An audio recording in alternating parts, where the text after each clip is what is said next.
వినాయకుడు చంద్రుణ్ణి శాపం.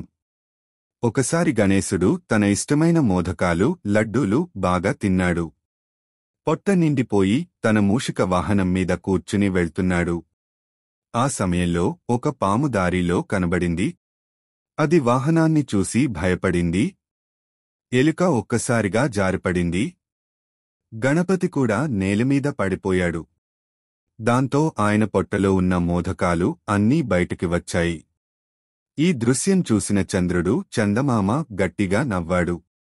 హాహా, లడ్డూలు తిని పొట్ట చించుకుని పడిపోయావు అని గణేశుడిని ఎగతాళి చేశాడు. అది విన్న గణేశుడు కోపంగా చంద్రుణ్ణి శపించాడు. ఎవరైతే నిన్ను చూస్తారో వాళ్లు అప్రతిష్ట, అపవాదు, కష్టాలు అనుభవించాలి అని అన్నాడు.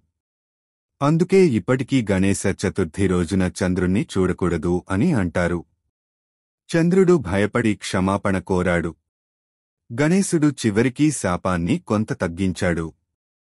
గణేశ చతుర్థి రోజు నన్ను పూజించేవారు నీ దృష్టి వల్ల పాపం పడరు. కాని ఆ రోజు అనుకోకుండా నిన్ను చూసినవాళ్లు ఒక చిన్న పూజ లేదా కథ విని పాపం నుంచి బయటపడతారు అని అన్నాడు. ఎవర్నీ ఎగతాళి చేయకూడదు.